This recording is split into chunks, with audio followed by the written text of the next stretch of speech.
అందరికీ నమస్తే.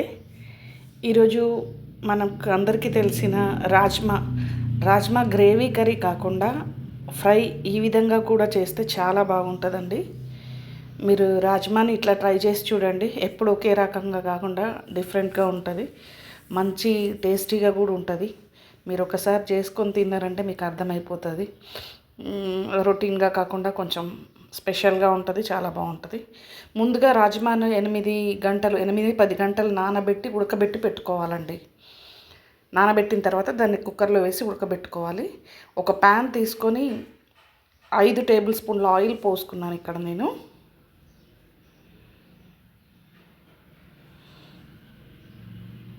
నూనె వేడెక్కిన తర్వాత జీలకర్ర, ఆవాలు తాలింపులో వేసుకోవాలండి.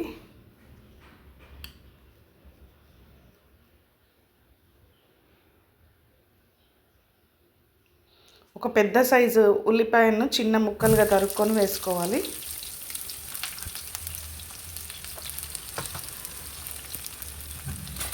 ఉల్లిపాయ కూడా వేగే వరకు మంచిగా వేయించుకోవాలి. అల్లం వెల్లుల్లి పేస్ట్ 1 టేబుల్ స్పూన్ వేసుకోవాలి. నేను ఇక్కడ ఒక గ్లాస్ రాజ్మా తీసుకున్నానండి. ఒక గ్లాస్ రాజ్మా గింజలు తీసుకొని 10 గంటలు నానబెట్టిన తర్వాత ఒక 6 విజిల్లు వచ్చే వరకు ఉడకబెట్టి పక్కకు పెట్టుకున్నాను. ఉల్లిపాయ బాగా వేగింది కదా, ఇప్పుడు ఇందులో కరివేపాకు వేసుకోవాలి. కొంచెం కరివేపాకు కూడా వేగిన తర్వాత మెంతి కూర ఉంటుంది కదండి, అదొక చిన్న కట్ట మెంతి కూర తీసుకొని చిన్నగా తరిగి వేసుకోవాలి. ఇది తాలింపులోనే వేసుకోవాలండి, ఇప్పుడే వేసుకోవాలి.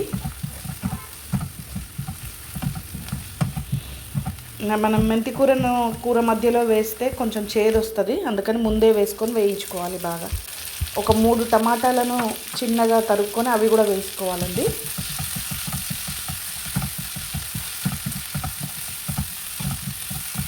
అవి 2 వేగే వరకు కలుపుతూ మూత పెట్టి ఒక 5 నిమిషాలు లో ఫ్లేమ్లో ఉడకనివ్వాలి. 5 నిమిషాల తర్వాత ఒక 1/2 స్పూన్ పసుపు వేసుకొని పసుపును కలిపి మళ్ళీ ఒక 3 నిమిషాలు మూత పెట్టి బాగా మగ్గనివ్వాలండి. పసుపు అన్ని ముక్కలకు పట్టే విధంగా కలుపుకొని ఒక 3 నిమిషాలు లో ఫ్లేమ్లో మళ్ళీ పెట్టుకోవాలి.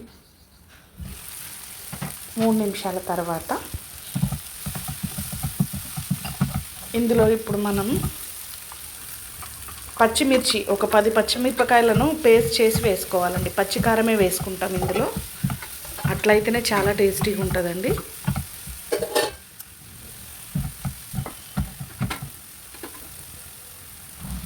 ఇప్పుడు ఉడకబెట్టి పెట్టుకున్న రాజ్మా గింజలను కలుపుకోవాలి. అందులో కలుపుకొని ఆ గింజలకు ఈ టమాటా మెంతి కూర కారం మంచిగా పట్టే విధంగా, ప్రతి గింజకు పట్టే విధంగా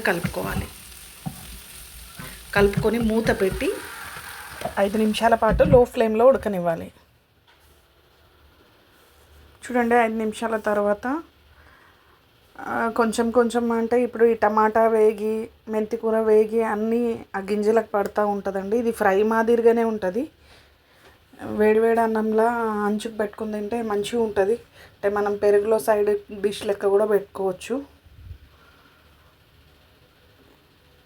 ఇప్పుడు సాల్ట్ వేసుకుంటున్నాను. 1.5 టీ స్పూన్ల సాల్ట్ పడుతుందండి.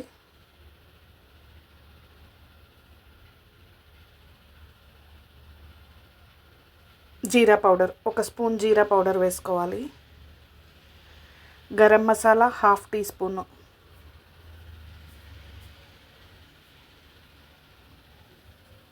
ధనియాల పొడి కొరియాండర్ పౌడరు 1 టేబుల్ స్పూన్ అండి.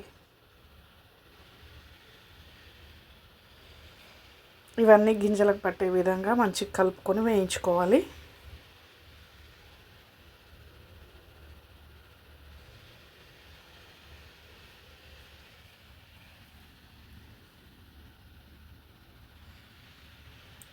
మొత్తం వెడల్పాటి ప్యాన్ అయితే మంచిగా వేగుతాయండి.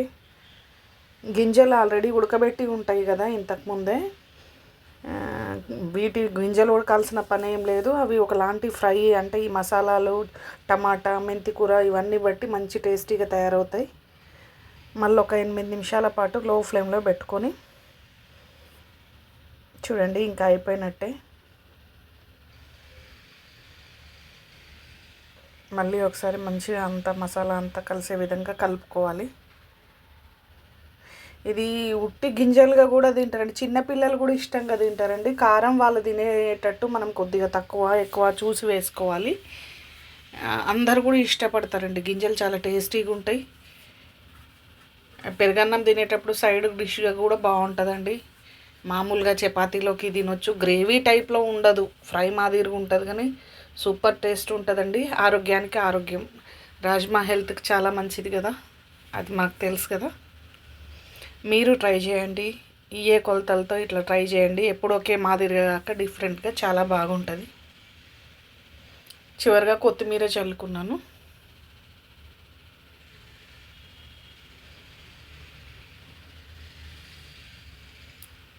అందరూ ఇష్టంగా తింటారండి దీన్ని. ఆ మెంతి కూర ఫ్లేవర్ కూడా దానికి పడుతుంది. టమాటా పులుపు కొంచెం పడుతుంది. చాలా రుచిగా తయారవుతుందండి. ఒక్క గింజ కూడా వదలకుండా తింటారు. ఇవే కొలతల ప్రకారం మీరు ట్రై చేసి ఎలా వచ్చిందో నాకు కామెంట్ బాక్స్లో కామెంట్ చేయండి. నచ్చితే ఒక లైక్ చేయండి. ఇంకా సబ్స్క్రైబ్ చేసుకొని వాళ్ళు ఎవరైనా ఉంటే సబ్స్క్రైబ్ చేసుకోండి. ఇంకా కొత్త వంటతో మళ్ళీ కలుద్దాం.